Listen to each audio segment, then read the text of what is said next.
नमस्कार, आप देख रहे हैं एएलपी न्यूज़ और मैं हूं आपके साथ स्नेहा तिवारी।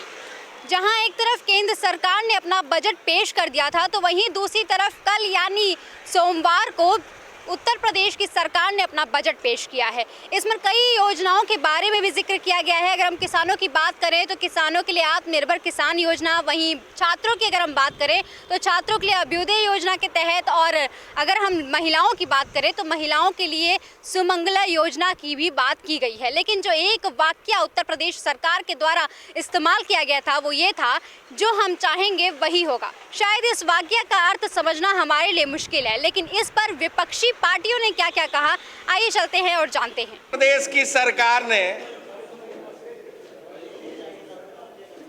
आज फिर नए जुमलों के साथ उत्तर प्रदेश के बजट को पेश किया, जो पूरी तरह निराशाजनक,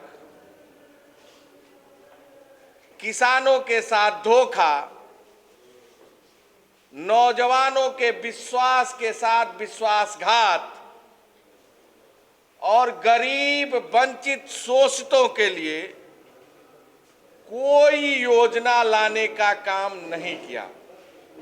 विकास से यह बजट कोसों दूर दिखा। सरकार ने अपने बजट में कहा कि हम किसानों का आय 2022 तक दुगुना करेंगे। गन्ने का हमने रिकॉर्ड तोड़ भुगतान किया है। पिछले साल तक गन्ने का भुगतान 8,000 करोड़ से अधिक था और इस साल यह 10,000 करोड़ के पार पहुंच गया। पिछले साल जब 2017 में यह सरकार आई थी तो इन्होंने कृषक समृद्धि आयोग का गठन किया और आयोग में खुद मुख्यमंत्री अध्यक्ष और मुख्य सचिव से लेकर प्रमुख सचिव इसके सदस्य बने। 2017 से लेकर आज तक एक भी बैठकें नहीं हुई। किसानों के समृद्धि के लिए जो आयोग बना, किसानों के साथ ऐसी कोई भी योजना नहीं बनाई गई जो किसानों का उत्थान कर सके।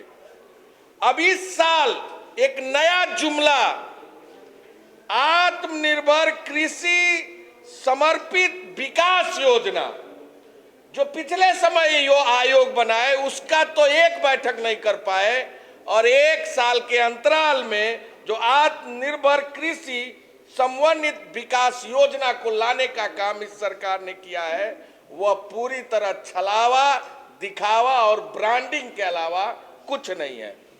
सरकार ने कहा गेहूं क्रय केंद्र, धान क्रय केंद्र और मक्का की रिकॉर्ड तोड़ खरीद की है और अभी भी धान के खरीद हम कर रहे हैं। अब मैं दावे के साथ कहता हूं मीडिया के सामने कि कोई भी मीडिया का साथी कहीं धान क्रय केंद्रों पर चला जाए, कहीं भी धान की खरीद नहीं हो रही है। जो रिकॉर्ड की यह सरकार बात कर रही है, रिकॉर्ड के नाम पर केवल आंकड़ों की बाजीगरी और डाटे को पेश करने का और पीआर कंपनी द्वारा प्रायोजित डाटे को उत्तर प्रदेश के सामने रखने का काम कर रही है। कि जो भी वादे किए हैं, वो मुआवजे की बात हो, वो निषादों की बात हो, वो युवाओं को रोजगारी की बात हो, उनका एक ही मैसेज, हम जो करें हमको करने दो, हमको कोई बोल नहीं सकता है। और यही अहंकार का मुझे लगता है कि जवाब उत्तर प्रदेश की जनता और देश की जनता आने वाले दिनों में भाजपा को देगी। लेकिन जो जितने भी तबके के लोग हैं, सबके लिए कुछ न कुछ बजट में हैं, तो इसके बाद भी आप कह रहे हैं विनाश का बजट है, ऐसा क्यों? देखिए, मैंने कहा आपकी बात बिल्कुल है, सब कुछ है, सबके लिए है, पर जुमले हैं, बोलना और करना। हमने देखा कि 7 साल में केंद्र की सरकार हो या उत्तर प्रदेश की सरकार हो, आप मुझे बताइए कितनी बोली हुई चीज़ की है। अगर आप उनको सवाल पूछेंगे तो आपके ऊपर एंटी नेशनल का टैग लगा देंगे। देखिए, कल जो बजट आया है 5,12,860 करोड़ का, ये देखने में तो बहुत बड़ा अमाउंट लगता है, लेकिन जनता क्या देखती है कि हमें क्या मिला।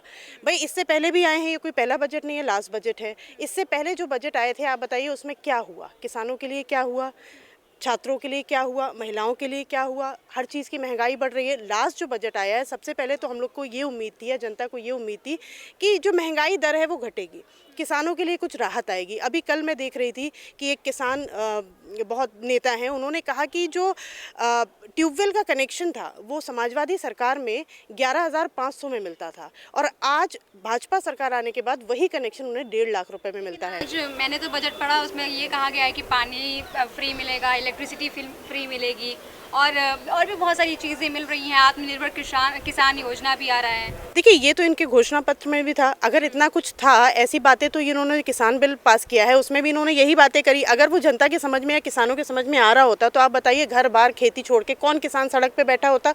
200 से ऊपर के किसान मर चुके हैं। जितनी भी बातें हैं देखिए वो जुमले हैं। अब आप बताइए कितना समय बचा है, इनका कार्यकाल कितना बचा है।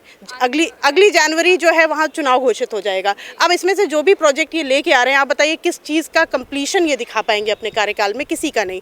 4 साल के जो बजट आए थे उसमें एक काम आप बता दीजिए डेवलपमेंट के नाम पे। अब ये जितने भी इसमें काम इन्होंने गिनाए हैं, इसमें से कुछ भी ये कंप्लीट अपने कार्यकाल में नहीं कर पाएंगे। रोजगार देने के नाम पर मुख्यमंत्री कहते हैं कि हमने बहुत सारी भर्तियां करी हैं। देखिए वो कहाँ है भर्तियाँ, वो भर्तियाँ कहाँ हैं। अभी आप देखिए, जो कांस्टेबल भर्ती थी 2017-18 में उसका एग्ज़ाम हुआ था, 19 में रिजल्ट आया था, 20 में अभी भी उनके पास कोई भी उनको अलॉटमेंट नहीं किया गया है। वो अभी इको गार्डन में पिछले 1 महीने से धरने पे बैठे हुए हैं। अब आप बताइए किसका जिसका एग्ज़ाम ले चुके हैं, जिसका रिजल्ट आ चुका है, उनकी भर्ती नहीं हुई है। ये जो 3.5-4 लाख की ये भर्ती बताते हैं, ये कोई एक वेबसाइट अगर बना दें, उस पर डिटेल ये घोषित कर दें तो मैं स्वीकार कर लूँगी। उत्तर प्रदेश की राजनीति में पक्ष प्रतिपक्ष का दौर तो हमेशा से चलता रहा है।